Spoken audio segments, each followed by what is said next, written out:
So I am really, really happy to be back with my friends Brice and Medyhne today, and David will be joining us, but it's 5 o'clock in the morning where he is. So as soon as he gets up and switches his computer on, poor David will be joining us. So how are you doing, ladies? How are you doing, Medyhne? Oh, excellent. Really, really good.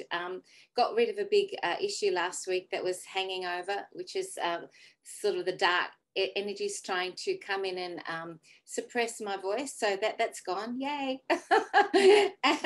Yay. And so other, wonderful things that are happening I want to talk about today are the 222 portal that we're going through today in Australia. It's the second, to 22. So this is huge, and so I'm feeling the energies of that, and that's very positive. Australia, hang on a sec. Here's David. Yeah. Sorry, we'll just let David come in and join us because now he's excellent. Hi, David. Hi, David. We just started, if that's all right. Yeah, that's cool. We just started a few minutes ago, but you haven't missed anything much at all. Oh, well, before we dive into that, Medyhne, we'll just see how the others are getting on, and then we've got lots of topics to discuss today. That'll definitely be on the list. Anyway, well done, David. Sterling effort. 5 o'clock in the morning. I'm impressed. Are you okay? Yeah, good. Good. David, every time I film with Tamara, it's usually 5 a.m. my time, but I'm used to getting up super early, but that is definitely good job. That's definitely, it's hard to do that. So good morning. Yeah, good morning. Good morning to all of you. Oh, good morning, everyone. Good morning, good evening. And here it's 9 o'clock at night here. It's very dark. We've already had lots of orbs flying around, haven't we, Brice? So yes. Well, we've got some really exciting things to talk about today. So we'll each sort of go around the table and kick it off, because I know you've got some good things to chat about as well, David and Brice. But Medyhne, you were just talking about the portal. Do you want to tell us a bit about that? Because in Australia, you're already on the 2nd of the 2nd, 22. Exactly. Yes. So this is huge. It's a huge energy that's coming in for an opening of the Aquarian gateway, and these frequencies of light will assist in accelerating humanity's awakening process. So this is huge. And the 222 number is the number that pulsates the impetus of the power on all planes and the ability to change the course of history. Yay. So this is an energy that's going to shift us in a direction that we're co-creating. So really, it's so important to stay focused on the light and to hold love-based patterns that we want to co-create, because this is a huge energy for co-creating what we want to bring in. So on the 2nd of the February, this is the beginning of this gateway, and it will amplify that 222 number 1,000-fold, because it's 5 times 2. But then what happens is the gateway continues to the 22nd of the 2nd, and then it will be 6 2s. So the amplification of those 6 2s will mean that it is amplified 10,000-fold, that 222 number. Again, you can imagine the frequency or the energy of that frequency in our field, and that's a very powerful co-creation, obviously, and that 22nd will complete the passageway through that Aquarian gateway. So this is a very powerful time for co-creation of the planet that we all want to create. And on top of that, the 222 lunar year, which many people celebrate, is the year of the tiger, symbolizing rebirth and reinvigoration. So it's a very exciting time when you look at it that way. And I think the way that we see the world at the moment, that obviously at this 3D matrix level, it's looking very complicated at times. It can look very, challenging and dark. But when you bring all these aspects into it, I think it's really important to realize that there's a lot of higher things going on that are in play, that are actually supporting us to co-create the reality that we want. God, that fits in so well with what you and I were talking about when we were having our pre-record chat, Brice, doesn't it? Because we were both saying, David and Medyhne, that Brice and I were talking about that we're really sort of personally, for us two, we've got to the end of these sort of talking about they've done this to us, we've been programmed, we've been this, and very much moving through the grief cycle into the acceptance stage of, okay, that's where we're at, that we've been, now what are we going to do about it? So that fits perfectly with that energy, doesn't it? Absolutely. Yes. And I think we forget that these other things are going on as well. These higher metaphysical things are in play that are really supporting us, because if we focus too much on that 3D, it does look like we've got, you know, a lot against us sometimes. So, yeah. How do you feel about that? Oh, carry on, Brice. No, I was about to say, I've noticed that my viewers have noticed that like orbs are constantly going around me now. I've seen it on Catherine's videos. I've seen it, like, you can see it, that metaphysical starting to come into more of a reality where the veil is dropping, because we are going from a third density, which is the physical density. I'm not talking about the consciousness at this point. I'm talking about, that's a heavy density to be in. And now we're going up to fourth density. And so it's going to get lighter, and it's going to be a little bit more clearer to see beyond the veil. And one thing that's exciting for me moving past, because there is, I mean, Catherine and I were talking about this, there is a grieving process you go through when you're awakening. There's always a black pill that goes with the red pill, but I'm tired of the grieving process. I want to move into that new reality, because the metaphysical, the spiritual that I've been experiencing, I've always had spiritual stuff happening to me since I was a kid, but as of late, the intensification of that, it's like, that's more real to me now than the BS that I've been living through for the past 38 years.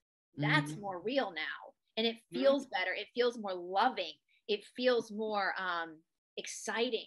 It feels like we're like more purposeful. And that's what I want to focus on now, is like, yeah, that story they gave us, it was crap, but guess what? The real story is really cool, and it's awesome. And we're a part of it. We're a part of that. So what do you think, David? I just know, like, it's a bit of a challenging one, because you do see a lot in the 3D that's happening right now. I mean, in terms of stuff that's happening here, Medyhne's probably seen a lot of it as well. Maybe you guys have too. So many people are being served with like the police are being served and the politicians are being served, and it's really great. And there's loads of people descending on Parliament House in Canberra, and that's happening all of this week, and it's been happening in a few days. From the spiritual perspective, though, I can tell that people are waking up rapidly. I can tell that so many things. You know how, like, in the Matrix, Cypher wants to go back to sleep, and there are many people like that too. But there's definitely a big awakening happening on so many levels.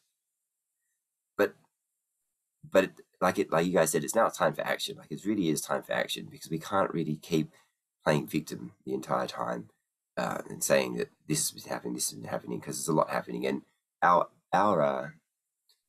supply chain is literally hanging by a thread here. Like, I heard something crazy last night. I don't know if it's true, but I could see how it would be true. Like, this trucking company, this guy who's works with one of the major trucking companies, he was like, by the end of this week or early next week, we will have no trucks bringing any food into the state at all. And that, that really concerned me. So I just hope there's some sort of divine intervention that's gonna come in. I mean, I'm prepared a little bit. Could always be more prepared, for sure, but I just don't know what's going to happen to the masses, in that respect. Tamara told me on my last episode with her, and I thought this was such a good perspective, and I'll be careful about how I say this. So we are all across the world, we're experiencing shortages. I mean, we see it. I'm in the best situation living in Atlanta, Georgia, than all four of us, for sure. For sure. I'm in a conservative state. There's none of this. But we are seeing shortages in our grocery. You go to the grocery store, there are empty shelves, for sure. And something that Tamara brought up was that in this process of, like, we'll just say detoxing the dirty off of the planet, we have to also look at our food supply. And we know that our food supply is not, like, I know all four of us are probably people that I know. Catherine and I've talked about this a lot. I'm very careful about what I eat. I really look at, but we're still bringing in stuff that we can't, because it's been out of our control. So what's happening, again, I'm trying to paraphrase it, guys. That episode is on Rumble for a reason because it's very potent. Is a lot of these big corporations that produce food around the world have not been using the best things in our food. And so some of what we're seeing on the outside is also the good guys, if you will, taking out that from our circulation in order to then replenish it with stuff that's actually good for humanity. Does that make sense? It does. I watched that video. That was a great video you did with her. And I got 2/3 of the way through and the video stopped and I couldn't watch anymore. It's reloaded now and the whole thing works now. So nice try, Satan, but we got it going. So it's that really interesting stage, isn't it? What you were both just saying there is like, I completely agree. There's so much for our supply chain that needs to go, you know, reliance on buying cheap stuff that's made by slave labor, often by little people in horrendous conditions that we don't need, that's feeding this consumerism. We know that a lot of our food is, and animals' food, don't even get me started on that, you know, is produced in atrocious conditions using awful stuff. It's not real food, it's fake food. But equally, we're not set up. So where I am, I live in a lovely countrified area, and I was on my lovely dog walk, my favourite thing to do. I took the ponies up to the top field, and, you know, how idyllic is my life, and then went out for a 2-hour dog walk.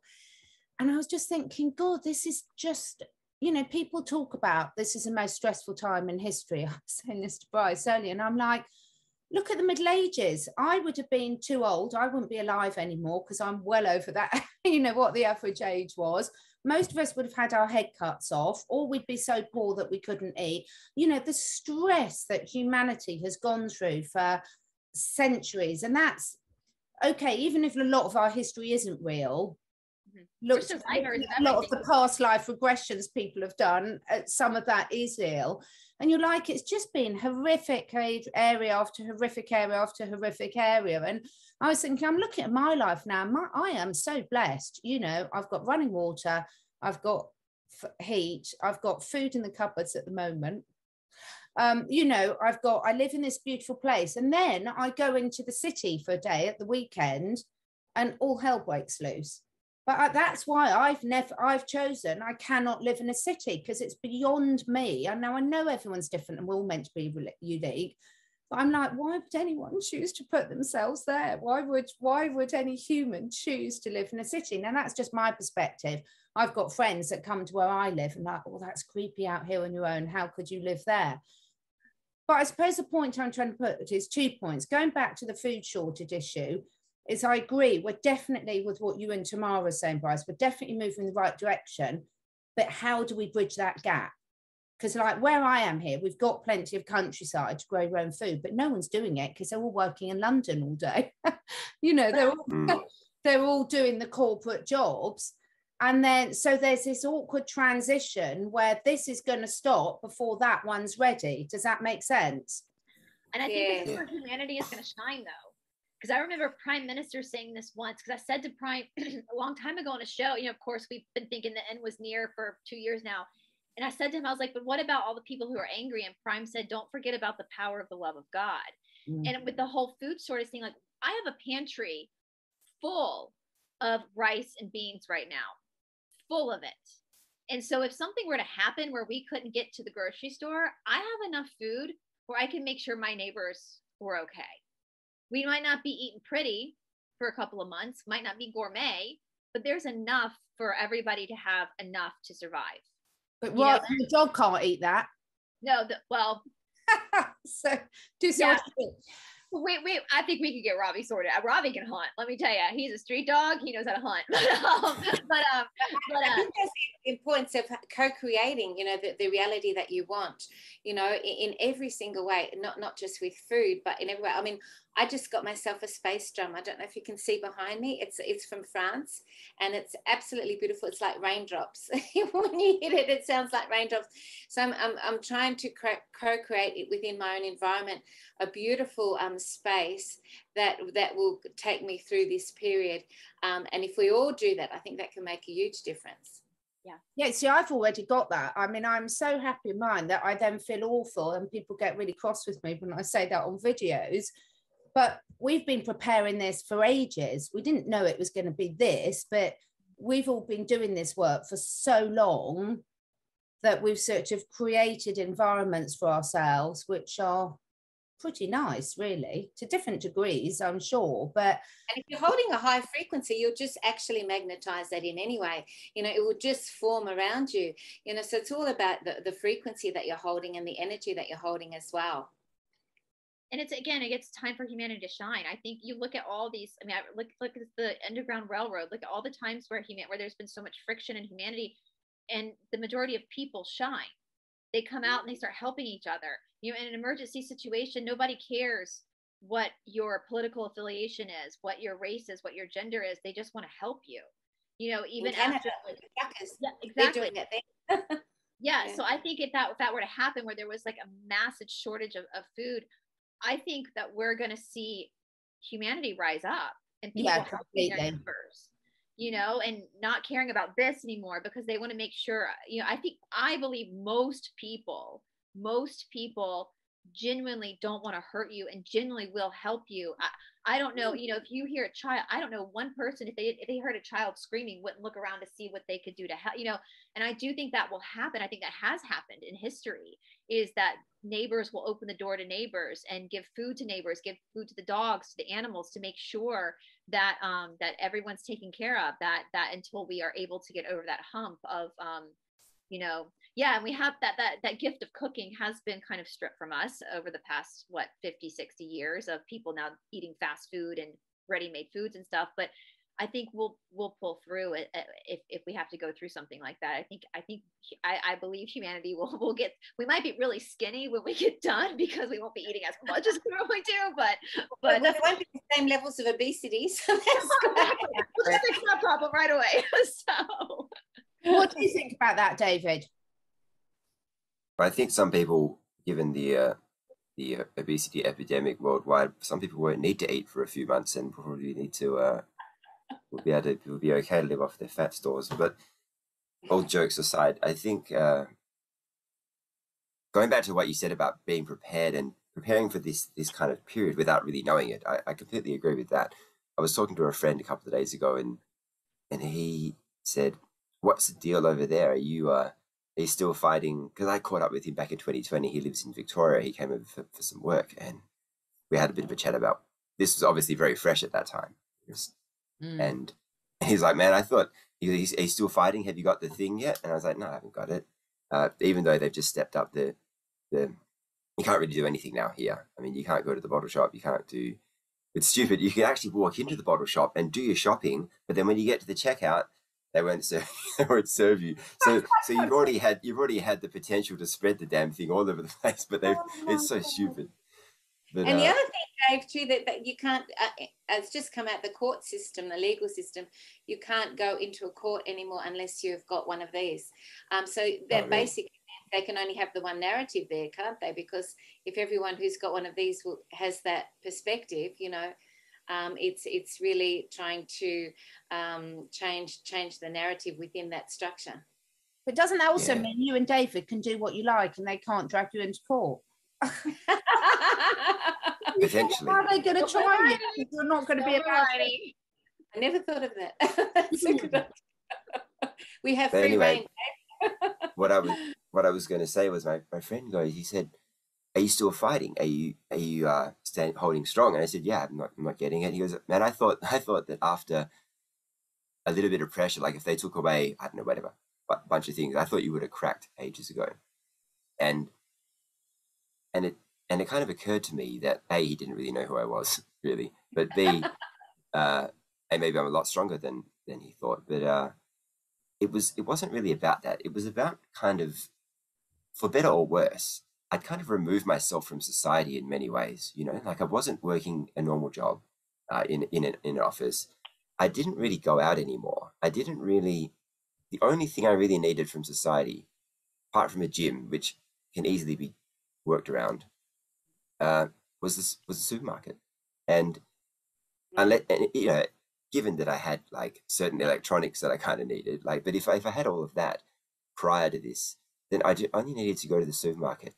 And I was talking to a friend about it, and he goes, I said, you know what? I kind of removed myself from society a long time ago. And he goes, is that a good thing? And I said, well, maybe not necessarily a good thing on the surface, but it's a great thing when you think deeper, because if you remove yourself from everything, and it's the mindset of, it's the mentality of removing yourself from not caring what anybody thinks, not being reliant on going to a restaurant. Like I know people that really want to take the thing just so they can go to a restaurant, and they don't even go that often, you know. And I'm like, well, because I remove myself, society has nothing that I want, really.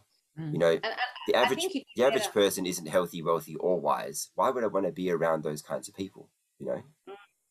I think that if you've taken yourself out of that 3D matrix, you're actually going to be able to function better within this whole transition period that's happening. And I noticed that people that have done that actually are faring much better on the whole, because they're not sort of dependent on everything within the system.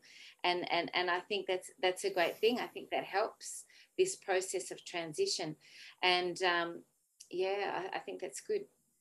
It comes back to, I mean, every single one of us is here on our own unique journey, and we've all got certain lessons that we're meant to learn in this life.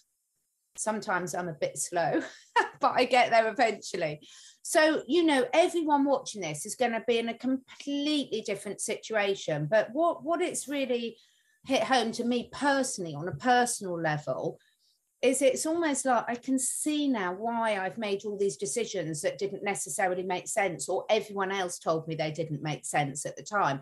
Now, hindsight's a sort of wonderful thing. And obviously I'm at a later stage of my life, whereas people watching this who are much younger, you know, they haven't had the chances necessarily to make certain choices yet. But their energy that they've been born with is completely different to what I was born into. So you can make as many excuses as you like, but when you look back and you can see, I can now see exactly why, like you were saying, really, David, why I choose to take myself out of those situations. So I chose a long while ago to take myself out of the corporate situation, and that was a very conscious decision. And now I'm so grateful I have, for all the reasons that you've just expressed. So these decisions, what we make, and we've all spoken quite a lot before about, often you get quite a lot of resistance from external people because it's not what they expect you to do. But when you follow your heart and do them, then 9 times out of 10, you're going to get, oh, tick, I didn't realize why that was really good, but it was well done, sort of thing. Absolutely. I've you know, my life, before all this happened, I was not living, never have I lived a conventional life like I was supposed to as a white Southern woman. I've spent most of my adult life going back and forth to India, spending months and months there at a time. It's not conventional. And it's definitely changed the way I've lived my life. And it's so funny. And I don't know if we've spoken about this, Catherine, but I've spoken about it with Taylor, that, you know, part of any spiritual practice is learning how to see the truth through the illusion, because everything really is an illusion. If you get deeper into that, that's the truth of who you are as an eternal spirit. But there's also a sense of seeing the truth in the world. And one thing I've noticed is looking back on all my time traveling to India, the crap I've been through in my own practice, my Darna of the soul, I was able to see this for what it was from the very beginning. And so looking back, I mean, hindsight is 2020. Looking back, all these decisions I had made, which my parents might not have been happy about, society might not have been happy about, really prepared me for this moment sitting here, for me, February 1, 2022, talking to you guys, because I was able to see the truth of the illusion. And it became so much more. What was happening, what we were preparing for, was so much more than just this secular idea of success, which really is corporations, work, keeping up with the Jones. We had tapped into something more than that. You know what I'm saying? I'm not trying to say that from an ego type perspective, because my birthday's this Friday, and I always panic about, I always have like these like massive emotional breakdowns before a birthday, ever since I turned 27, which I'll be 39. So that was a long time ago, but that I've had this like stress, and it usually came down to this idea of like all the expectation that had been put on me for my whole life of where I was supposed to be in the society I come from, and that I'm not. And even though I could never go there, I could never be a part of that. That never was attracted to me. There was this sense of like, oh crap, oh crap, oh crap, oh crap, because I'm doing something that nobody else has done before. But in the same time, this is the first birthday coming up where I actually am feeling really relaxed, because I feel like there's a purpose. There's been something deeper there. Does that make sense? Yes, yeah, yes. totally. My partner has his birthday on the Thursday, the day before. So oh, happy birthday. Thank you. But I love the quote, if you can see through the illusion, you are part of the solution. And I've got that on my desktop because I think that's really powerful. And yeah, so that I think the illusion is great, because when you know that you're in the illusion, then it gives you a sense of motivation to move forward and do something about it. Friends, a lot of people actually online lately have been talking about we're in a simulation, so that's a whole nother level again. But you know, that's a bit much of a mind warp for me at the moment to go there. Reality show for the aliens. Come on, this is like Earth season 12. Where are we at? We're just reality show right now. So. I know. Well, it's funny because there's a lot of spiritual communities where like I now I'm disgusted when I see like a yoga shala where they're requiring this or this. Like, I'm disgusted by that. Like, that disgusts me. Like, what have you been doing all these years? Gymnastics? Obviously you don't understand liberation, which is the whole point of this freaking practice, is liberation. If you're not, it's like do you guys know that creator JP Spears? Is that his name? JP Spears. Yeah. Love yeah. him. I love him. But this yoga magazine here, I think it was Elephant Journal, I think, I'm not 100% sure, wrote like a hit piece on him because he's like us. And I was out walking the dog the other day, and I was like, that's so funny that a yoga magazine would write a hit piece on someone preaching liberation. Yeah, it's weird. Like, the price of freedom is eternal. The price of freedom is eternal vigilance. I love that. I love that quote. Lots of quotes today. Can we all rest at some point? I'm tired. I think one of the biggest things I've learned, and it's been really brought to front with the Joe Rogan thing. Oh, I saw the biggest thing before, because I just shared on my Telegram about how they've had a new study from Japan showing that the horse dewormer, I won't mention the word, actually does work. Which we all knew all along. I just shared it. And then Joe Rogan shared it, not via me, unfortunately. And he's got absolutely slated on Spotify again for spreading misinformation. It's like, this is a scientific study done by a really serious institute in Japan. It's not misinformation at all. It's just not the information you've done. But the whole truckers thing, and the Joe Rogan thing has really made me take a big look at myself, because I've said all the way through this that I as an individual am anti all of them for humans, actually, because I've been studying it for 20 years and I've never found one for humans that works. I'm still looking into this, very little study on some of the other ones. So like, you know, Brice and I have got rescue dogs from places abroad where a lot of the diseases like distemper are really rife, and we don't have rabies in the UK and things like this. So that I'm still researching, so I can't give a firm opinion on that. And then everyone's coming out saying I'm not anti and I was thinking, well, you are, because you said all this stuff here. Why don't you just say it? But what I mean is, when I mean I'm anti this, I mean for me, not for anyone else making an informed decision.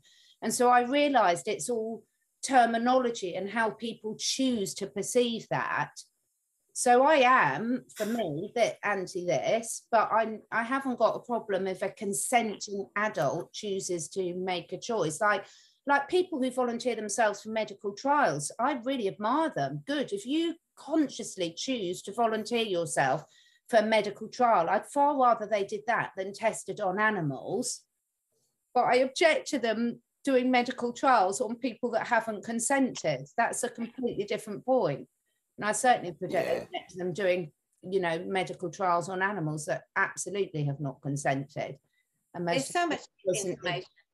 There's so much disinformation in the whole, you know, the pharmaceutical area, that people can't make informed choices anyway. Exactly. Because they don't have the full range of knowledge that they need to make proper decisions. And, you know, really, it's just the truth is so inverted when it comes to these areas. That's why the whole system has to actually be, you know, dissolved, so that we can create a whole new structure, because the way it's set up at the minute, I mean, you look at the media system, my gosh, the global news is owned by Chorus Entertainment. Chorus Entertainment is owned by Shaw Corporation. Shaw Corporation is owned by Rogers Media.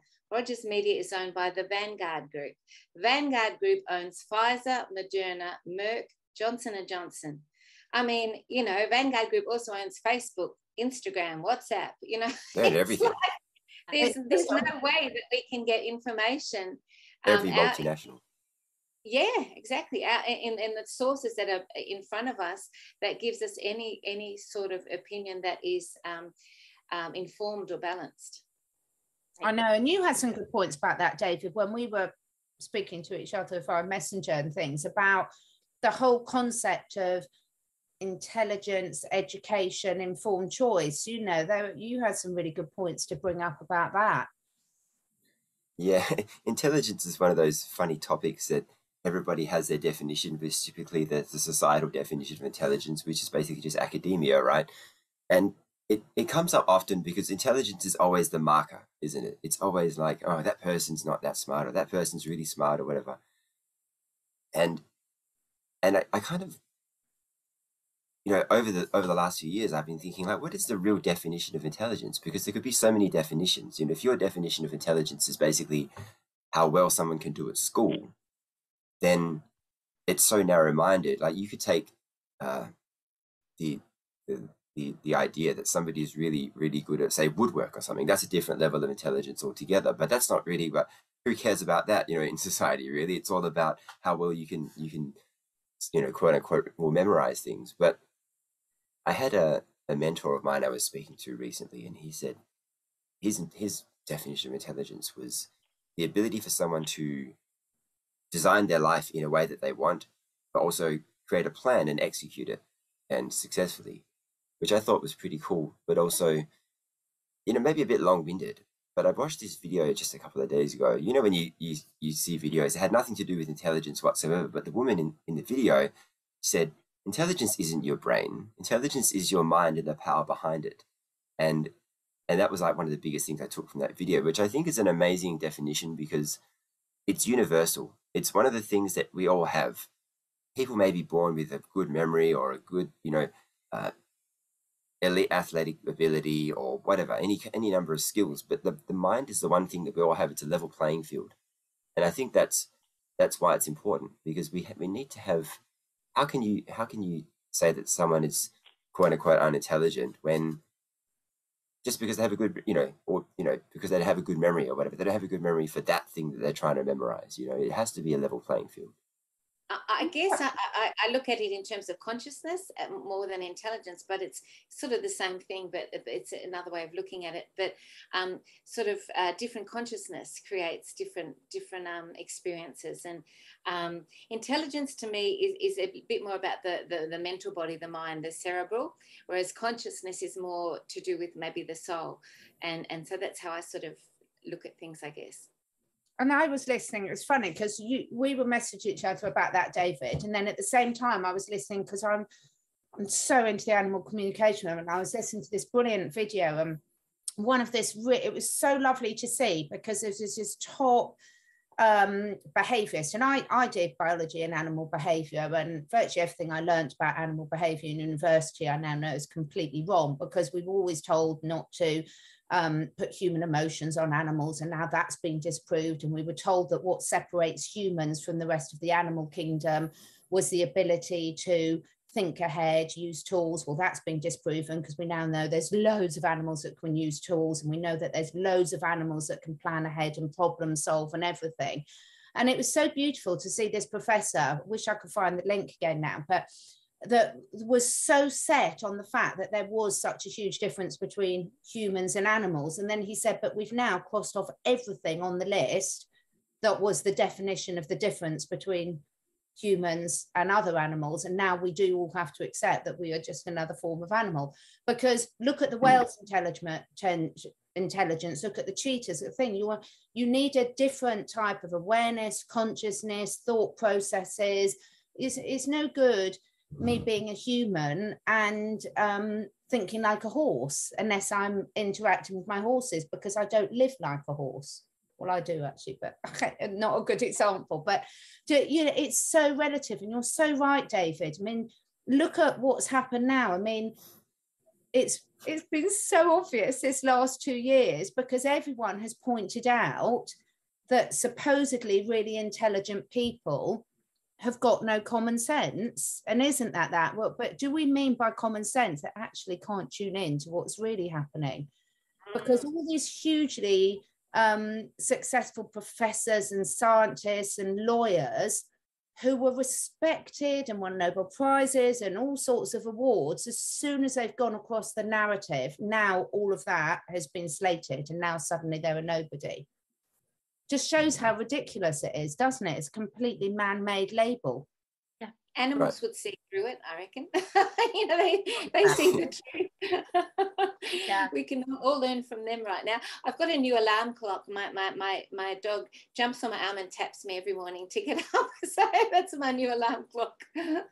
My dog, I'll tell you funny. He's a rescue. He was rescued as a puppy from India, so he doesn't have the street smarts that a lot of the adult dogs we've rescued. He doesn't know what a car is, but he, you know, when you kiss, I kiss them all the time. I kiss them, and you know, when we think of dogs kissing, we think of licking, but Ravi will actually take his snout and push it into you, and then pull back, and that's him kissing you. So like all through the night, 2 o'clock in the morning, 3 o'clock in the morning, I get this boop right on my face. You just sit there looking at me. So yes, but back to the intelligence thing.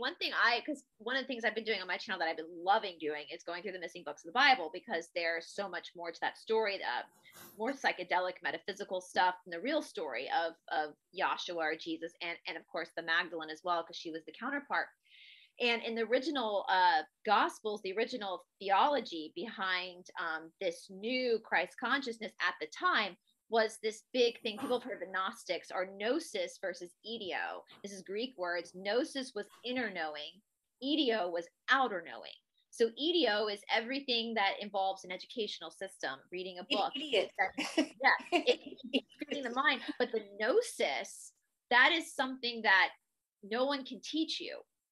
It's an inner, in the Yoga Sutras, it's called prativa. It's a flash of illumination.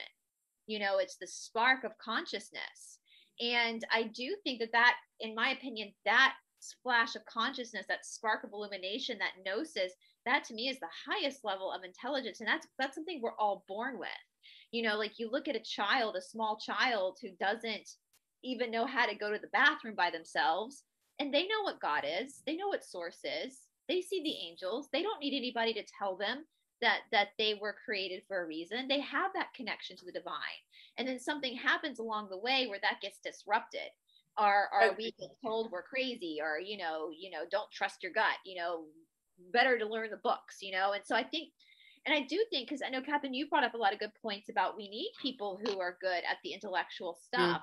And maybe in the future we can find, in the new earth, we can find a place where both the gnosis and the ideo have their correct balance, if that makes sense. I think undoing the programming is such a big point to do with what you're talking about. You know, the programming we get as adults all the way through life to create us to fit into the program that they want. And so going back to that state of the inner child and that purity and that clarity that we actually lose as we grow within this 3D matrix reality.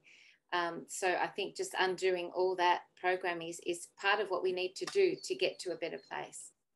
And to accept everyone's gifts, because, you know, I always use this scenario, because everyone in my house loves football, is you've got to have your goalkeeper, your defenders, your midfields, your strikers.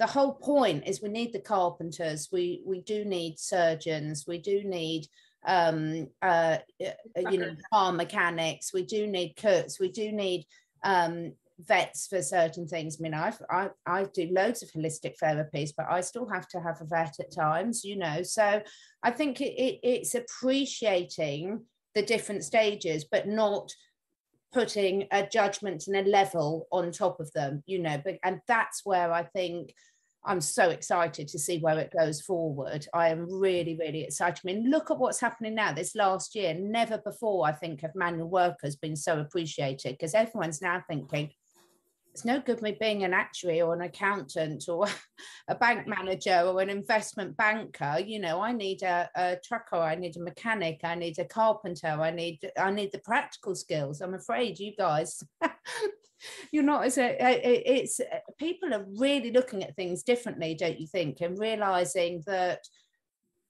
so many people I know are moving out to the country or changing their lifestyle, or are saying now, actually, I know we're allowed into the office, but I'm not commuting up to London every day again, like I used to, leaving at 5 o'clock in the morning and getting home at 8 o'clock at night, where I've got used to seeing my family now and going for a jog at lunchtime. I'm not going back to that. Yeah. What's that life? So Alan Watts is my favorite people that really brought Eastern philosophy to the forefront to the Western world. And it was one thing, you know, people was like, what's the point of life? What's the point of life? And he used to say, the point of life is to be alive. Be alive. You know, and yeah, you're right. Cause I know, like, my parents live outside of Atlanta, and here in Atlanta, we have the MARTA system, which is like our subway, but it only goes in like 2 directions. No one really takes it. Trust me, it's hot as balls in the summertime. You do not want to be 6 feet under the ground here in the summertime. But everybody drives. Like, this is a driving city. You have to drive, and traffic is unbelievable. And I had a friend growing up outside of Atlanta. He would literally spend like 4 hours in the car every day just to get to downtown Atlanta, where he was an engineer, work all day, and then drive like 2 hours in traffic back home 5 days a week. That's not life. That's not life. Like, ooh, like, why do you want to do that? Like, that's, and I feel so blessed, like, being able to do YouTube now, because I work from home now. And so it's given me a flexible schedule. It's given me, you know, I get to spend a lot more time outside with my dog. I get to, you know, it has given us that appreciation for just being alive, just being here to breathe and experience and be the witness. I mean, that's a big thing in the yoga world, is being the witness, is being able to watch everything and take it in and observe it, you know, without judgment, and then react after you process without judgment. So, and so, yeah, hopefully, you know, they say whatever the devil used for bad, God will make for good. And so this whole situation with what's happened globally in the last 2 years, I really feel like we are, after this is all over, we're going to look back and see what an important, like, incubation time, like cocooning time it was for us spiritually, to have that kind of, what's it, Cindy says, sometimes you have to descend before you can ascend, to kind of have that dark night of the soul, be forced to sit in solitude. They wanted it for our worst, but we ended up using it for the better, to better ourselves, to find ourselves again, and to course correct as humanity. Because you can look at it from one way, that it's super stressful because every country in the world is going through this, so there's like nowhere to go. Like, you can't just go, like, there's no safe haven to go to. It's every country is in this situation, so where are you going to run to? You can look at it that way, in a bad way, or you can look at it like, holy crap, every country in the world is in this situation. We have no choice but to evolve as humanity. Right. We all have to go together. And it's balance, isn't it, too? Because you can get caught up in the volcano of it all, and sort of it's a very disruptive energy, and it doesn't feel good. It's very disturbing, you know, when you get caught up in all the 3D and look at catching up on all the posts of what's happening and rah rah rah. But you have to have that balance, I think, which is hard to co-create sometimes, which is just where you are the witness, which is what you're talking about, where you're just viewing it, you're living your own life, you're aware of what's happening, but you're not too caught up in it so that it becomes everything in your life, and that you're not actually living life. Yep. So that's another thing that can happen, that you just get so caught up in everything that's going on that you don't actually live life. Right. David, what do you... Oh, sorry, carry on. Yeah, I think we've been accustomed to, on purpose, we've been accustomed to think that doing what you guys are talking about, leaving, you know, for work at 5 a.m. or whatever it is, and coming home at 8, or even if it's 7 to 7 or whatever, that is normal. You know, we've been accustomed to, that is life. And when you want to do something different, people look at you a bit funny. You know, I'm sure we've all had that experience where we've all set our lives up now and made those decisions that society would have frowned upon, like you mentioned, Catherine. And that, but we were doing it maybe not even necessarily from maybe our higher self. I don't know, but you know what I mean? Like it, and it's just funny how it kind of goes back to removing yourself from society, because you kind of know what you want, and you know that you didn't want any of that, whatever that was, right? And so yeah, I think that it's just so funny how things work out, you know. And we can use this time for growth, like you mentioned, Brice. We can. Unfortunately, there'll be a certain percentage of people that won't. You know, there'll be a certain percentage of people that will just retreat back into safety, or maybe even, God forbid, take themselves off the earth plane or whatever. Something will happen. You know, they're not ready. Their soul isn't ready. But majority of people, I think, will rise up. And for people like us who have done a lot of the work prior, it's not going to be as challenging as it would have been if we hadn't. Oh God, yes, absolutely. And I think that's important to hit on that, because I know I've spoken a lot about that because of you know, if anybody reads the Law of One, it very much outlines what's happening right now. And it's exciting to read it because it explains it, but the soul has to be ready, you know. And there are people on this, you know, the biggest illusion that we have as humanity, as human beings, as in this humaning experience we're in, is this idea of death. That's just an illusion. The only thing that goes away is the body. The soul, you can't kill a soul. You know, it's an energy. Energy can't be destroyed or created. It can only be shifted, right? And so in the Law of One talks about this, that, you know, the universe, God, source, you know, whatever you want to call the bigger picture, it's nothing but love. And it's like, if you have a kindergartner student, you wouldn't then all of a sudden take your 5-year-old kindergarten and stick them in university. Like, that's ludicrous. You would want them to experience all those grades in between so they could grow and develop at their own pace. Or if there's a student that needs to be held back a year for whatever reasons, of course, you would lovingly do that for them, right? And that's kind of what the soul's journey is too. And some people's souls are not ready to meet, and that's okay. And, you know, and I know that there's going to be a lot of, and I know people get upset when I say this, but there are going to be a lot of people that are going to have to like exit soon because they're not ready to go into the fourth density, and that's okay. And we have to get rid of this like illusion that there's a timeline, that there's like, and that's hard for us as human beings, right? Because we live in a prakriti and nature-based existence, and nature has beginning, middle, end. And the whole law of beginning, middle, end is change. And so we're constantly fighting against this timeline, but that's just the nature. That's the Shakti, the expression of what's eternal, because the eternal is never changing and is always the same and is always growing eternally towards that same end light, that same end goal. It's like the Ram Dass quote, we're all just walking each other home. Literally, some of us are going to get there before the other ones, but we're all just walking in the same direction towards the same light. But if some people aren't ready, that's okay. You know, if we force someone, we try to force someone to evolve with us, then that in itself is a negative quality. They have to want to do it themselves. They have to be able to do it themselves. Because also they're just assuming that that they want the same as us, and they don't, because their view on the world is completely different. So what we see as traumatic or painful, as difficult, they don't have those struggles because they've got a different view on life. And also what you were saying earlier, Brice, about you can't just run away to another area of the country. I think that is the perfect analogy for a lot of the spiritual conundrum, because so many people think, when I've changed my job, I'll be happy. When I have kids, I'll be happy. When this happens, when I get a nice haircut, I'll be happy. Get the right boyfriend, get the right you know, but the whole point is the fact that it's happened in most places on the globe. It's such human nature to run away from challenge. And we haven't been able to run away with challenge. We've been stuck here, and therefore look at how it is all being resolved. Touch wood, we're seeing a lot of progress in a lot of different ways. But if we'd have all been able to move to Mexico or Florida or whatever, we wouldn't have resolved any of those issues, either for ourselves or for the planet. And so I think it's so great that we've been forced to sit there, because there's so many people that, you know, that I work with, and they always think when this happens, it will be okay. And we know, no, you've got to deal with the issue now. Otherwise, you're just going to take that issue with you to the new situation. It reminds me of my kids, because one of my girls, her hair was straight, and she would always say, oh, if only I had curly hair, everything would be okay. And then my son, he went through a phase where he'd said, oh, I wish I was black. I love black people. They're so cool. And he wanted I tried when I was in my early 20s. I come from a family full of blonde people, just full of blonde people, blue-eyed blonde people, and I dyed my hair really dark in my 20s. And I remember when I first came back from the hairdresser, my friend was like, girl, you were meant to be a blonde. And it took me forever to get like that dye, so I totally get that.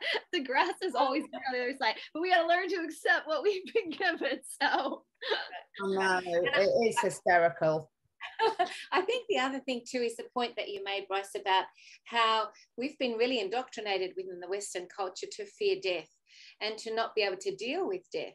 You know, it's become very taboo. You know, it's one of the most taboo topics. You can't speak about death because it's just not appropriate. You know, and it's like we've learned to really become very scared of this concept of what it is to die, and to really disconnect from the fact that our soul is just going on a journey in the same way that you know, we were born. It's continuing its journey, but you know, the whole Western culture is actually set up, or you could say the cabal agenda or indoctrination program is to make us extremely sort of unknowing about this, and to be extremely fearful of this process, when really we need to undo again all that programming that makes us not live life because we're scared of dying, because we're scared of death. And so that often the things that are our challenges and our obstacles, there's a deep subliminal subconscious fear of dying that creates these challenges and these difficulties. When we release that and know that we continue forever, it really liberates us on so many levels to live life fully. It's so hard. It's so funny, because when you were saying that, I was trying not to laugh, because if any of you just see me today, my neighbours, I am the laughing stock of the neighbourhood. So what happens is I've got my old dog, Star, who's 16, and she likes nice, slow walks, not very far. And then I've got the younger dogs, Lola and Indy, who want to go miles very quickly. Now, whenever I take Lola and Indy, and they're Romanian, Idris, the cat, wants to come. So it's like a comedy show where we have to try and sneak out the house, because where we live, we're right in the middle of the countryside, but there's a little bit of road that we need to go across. So we're looking around, because it's either my daughter or I that normally take them. And then when Idris is not around, we're sneaking out running, and then suddenly you hear this meow, meow, meow, meow. So today I'd got halfway down the little stretch of lane, and this is relevant, by the way. And then so I've got my dogs, and they're so excited for their walk, and then I hear meow, meow, meow, meow, and I'm like, oh God, Idris. Now, going back to the fear of death, for myself, I would like to say I've got no fear of death, but I was absolutely shitting myself that my cat was on the road, because I'm his mummy and it's my job. So then it's like an absolute joke. So I've got these two dogs, and they're desperate, pulling that way because they want to go on the walk. And then I'm scooping up Idris, who's a big boy now, and trying to run back down the road with him. And then the car's coming, and I'm going, stop, like this. They're looking at my van. So, because I'm worried about Idris getting run over. But my husband just lets him come. Oh, yeah. My husband just lets him come, and touch wood, he's always required, because my husband's like, he knows what he's doing. He's out 23 hours of the day without us. You know, you can't micromanage the 10 minutes there. So what you were saying about the fear of death, I think quite a lot of people I know are very good when it comes to themselves, but if they're a parent of 2 or 4-legged, then it can become a bit more challenging, I think. Oh, Sam, I'm terrified of Rock, because like I said, my dog, I mean, living in a city, we have to have him on a leash anyway, and we do take him off leash when, like, in the mountains or down in Florida, he's off leash a lot. But like I said, he was rescued as a small puppy, so he has no clue about cars, like none whatsoever. And I'm terrified. Even though he's on leash, I'm constantly like checking to make sure he's not stepping off the sidewalk, or yeah, absolutely. But it's funny, you know, my grandfather, I've told this story on my channel before, my dad's dad, who is no longer, all of my grandparents are gone now, but he had a near-death experience when he was in his 40s. He had a massive like heart attack, and while he was in the hospital, when they were doing the emergency, whatever, he floated above his body. He heard the nurses and doctors having a conversation, and he said he walked into a light, and it was a light like you could not describe. And he says he saw Jesus come down, and my grandfather said it was just so beautiful he didn't want to leave. And wow. Jesus kept saying, no, Ed, you have to go back. It's not your time. And my grandfather basically threw my grandmother under the bus and was like, Marianne's got this. She can handle it.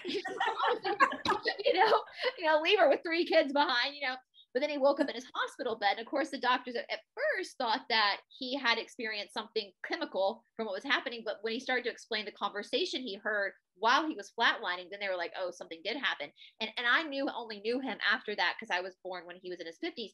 But he would tell that story all the time to people who were on their deathbed because he literally did not fear death.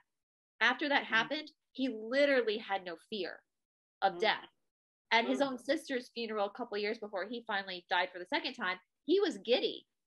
He was like, Jane's fine. She's having a blast. I'm jealous. She's fine. And so it's like that he had that experience that like liberated him to fear. And he, knowing him as my I never knew him before, but he was so loving. He had so much integrity, and he was just so like, he was just such a bit. He was like 6'5", so he was literally a big dude. But and I just think about that a lot. He's no longer with us anymore. And when literally like before he died, I remember going out to lunch with him a couple of years, and he was eating. He was like, I think I'm going to be only here for like a couple more years. Like he was just very matter of fact about leaving again.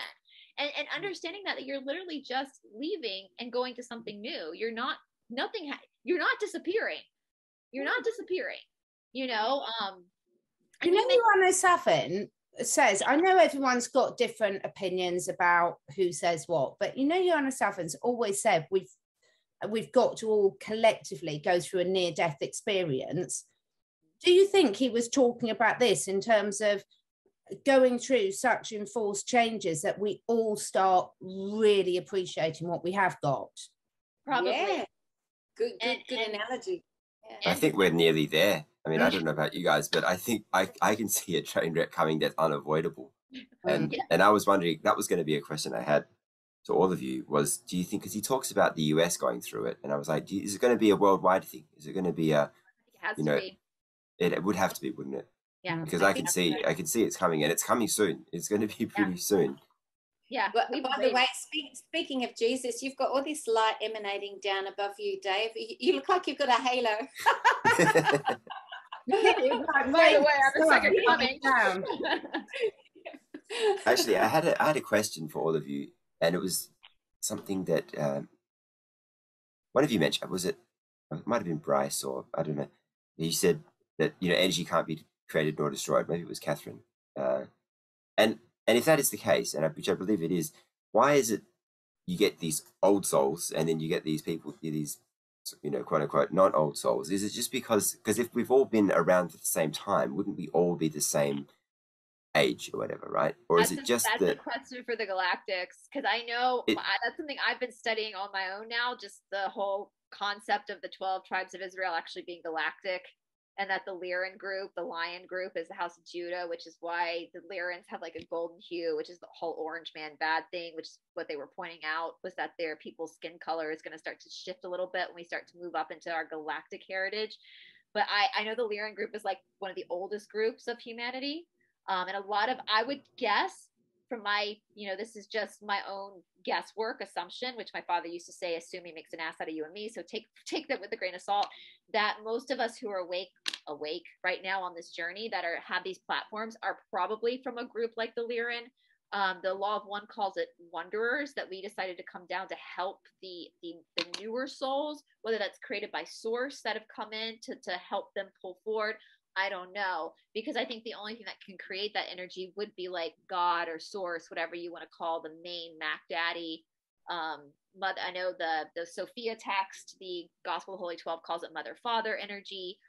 So that's a really good question, David. I don't know if the human mind has an answer. I don't know. What do you guys think?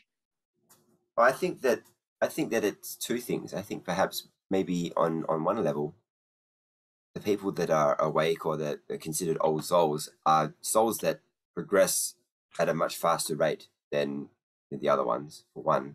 And two, they say that we have the ability to be, our soul can incarnate on, 140 different, yes. 140 different, things, sites, planets, or realities simultaneously, right? Yep. So it could just be that the majority of the souls that incarnated on Earth or that are here right now just haven't. It's kind of, well, not the first, but they haven't incarnated. You know what I mean? Like more souls just incarnated here that weren't more evolved, if that makes sense. So the majority of souls that for some reason didn't. It's a bit of a mind F, but like yeah. Could the souls have emanated from the Godhead at different times, so that they didn't all emanate at once, but right. at different stages, and so that they've it could be maybe something to do with that. Oh, sorry, Medyhne, have you finished? Yes. Delay. It's really hard, isn't it, with day? I heard a really funny thing this week, and again, sorry, I can't remember who said it, but it's funny. So I've heard a lot of people, spiritual people, not all, but a lot of them, that when they're talking about the old souls, it's almost like it comes across that old souls are better or more evolved than young souls. But this person was hysterical, and it really resonated. It was like, well, actually, the old souls have had to come back a lot more times to learn the lessons. So stop thinking you're above everyone else, because actually you've had to keep coming back because you've been a bit slow on the uptake, sort of thing. And I just thought it was brilliant, because actually it's like, at some sort of conscious level, we're still comparing which is better, old or young, You don't compare an adult with a child and say, well, that child's not good enough because they're young and they don't know. Exactly. It was just really made me laugh. I thought, hallelujah, I'm glad someone's addressed it, because I had heard a lot of sort of almost snobbery about being an old soul, and it just really made me giggle anyway. So the young souls haven't got it yet either. So none of us. Well, the whole thing about the soul being able to split off, when I first found that out, I was like, oh my god, this is so, what is this?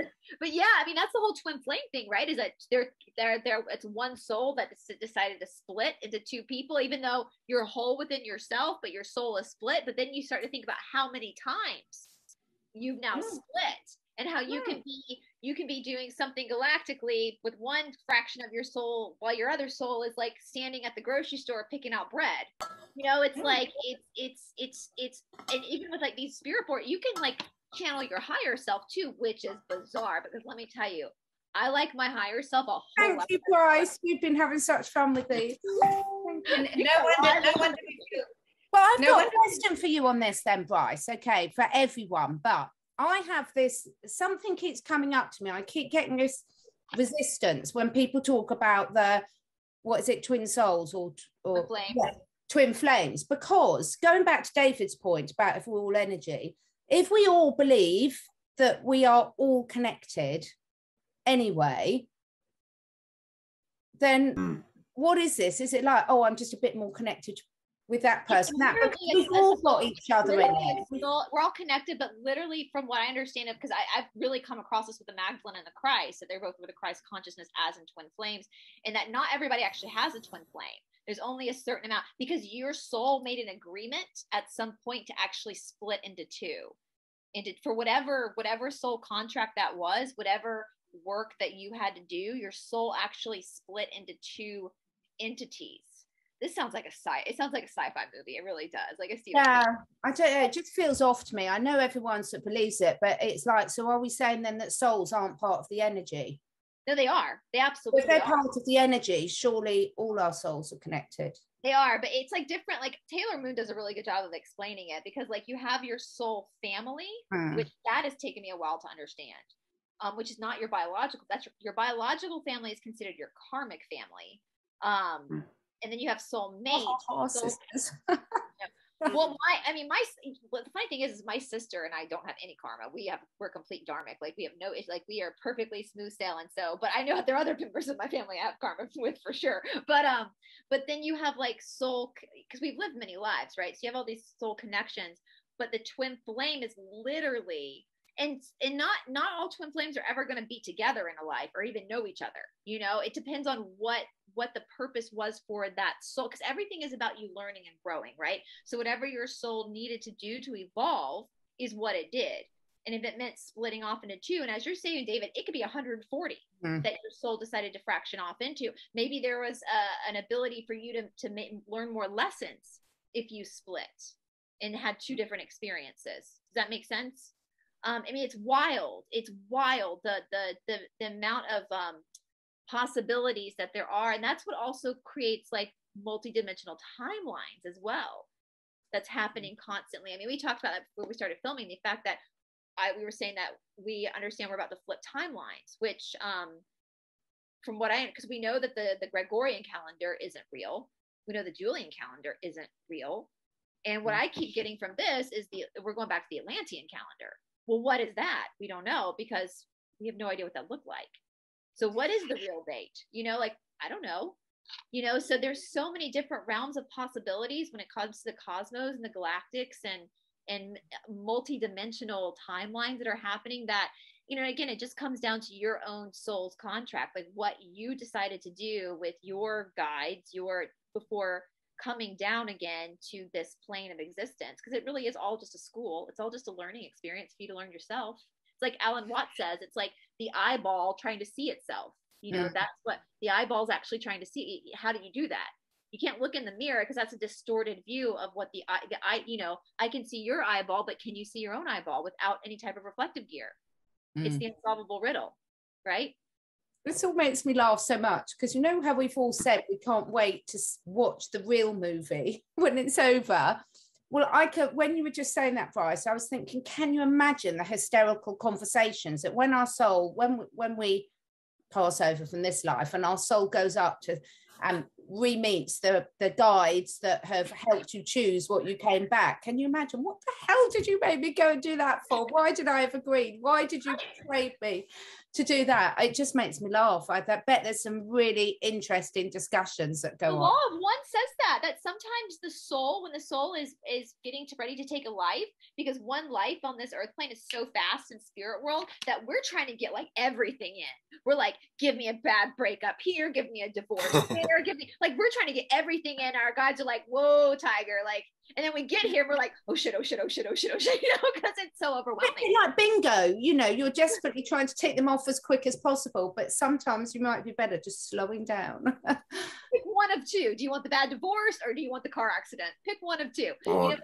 some people get like 7 divorces, you know, exactly. in a lifetime. Like, that soul was an eager beaver, an overachiever, like, give it all. Let's just get through this. You know, I know some amazing women who've had many, many multiple marriages, and they actually seem to know a lot more than some of the other ones. So, you know, there's no judgment there. But isn't it funny though? Isn't it funny how people sometimes they go through a divorce or multiple, and they keep marrying the same person. Yeah, and so they keep having these divorces. They're not learning the lesson. Because they're not learning the lesson, right? So when they get to the end, if they get to the end of their life and they go up there and they go and, you know, review and see what happened, they go, well, I didn't even learn that lesson. I have to go and do it all again, you know, and have another 7 divorces. I think on the whole, we're spiraling upwards, you know, we're in the process of evolving and ascending. So it's a continual process of going up. And as we go up in that spiral, we're magnetizing to us the things that we need for our experience in order to do that. And so I think if you think of it as a way of everything that comes to you, you're magnetizing to you in order for that process to spiral upwards. I think that's a good way of looking at it. Cats. Come, cats, come to me. Oh, there's many. You know, when they take the piss about these old ladies who live with lots of cats, well, I don't see anything wrong with that. I have got humans in my life too, but what could possibly be wrong with that? I don't get it. So obviously I'd love to see what that means about what happened in my last life. Oh, well, you can tell we're all on good form because we do have a laugh. I mean, I think there's been a huge shift. If you look back on perhaps what we were, where we were at vibrationally when we first started doing roundtables and where we are now, I think it shows a huge shift in where we're at and how good things are. Yeah, laughter is the best medicine. It really is. And that's one thing, that's the highest level of spirituality, is when you can actually laugh at yourself. When you don't take yourself that seriously, where you can't laugh at yourself and laugh at your situation sometimes. And so laughter, I mean, Catherine, you know, my weekly videos with Taylor and Stephanie, I didn't think we were going to release that video. We ended up just losing it in the middle of a reading, and you know, and it just is what it is. It's laughter is the best medicine. So it does change the vibration for sure. Any final words from you, David? I would just like to say that I think that there are many animals that are smarter than humans on many levels. Just to go back to something that we spoke about before, but I never got to have a chance to say that. But I do think that animals a lot. You see animals do so many crazy things, and it's like some humans, I'm not going to go into it, but you know what I mean. Yeah. But in terms of parting, in terms of parting words, oh my God, I don't know, even know where to begin. There's just so much happening, and it just like really, I think, center yourself and really, I don't know, I always say this, do the things that you want to do in life, because it's not, you never, like, tomorrow's never promised, is it? So we kind of, you'd be surprised at what you can get done if you just put your mind to it. I know there's a lot of distraction out there. I'm distracted all the time because of the stuff that's happening. In the last 2 years, I've been more distracted than ever, for obvious reasons. But at the same time, I've also achieved more than I ever have, in that 2 years before, in that 2 years as well. So you can do a lot if you just really kind of put your mind to it.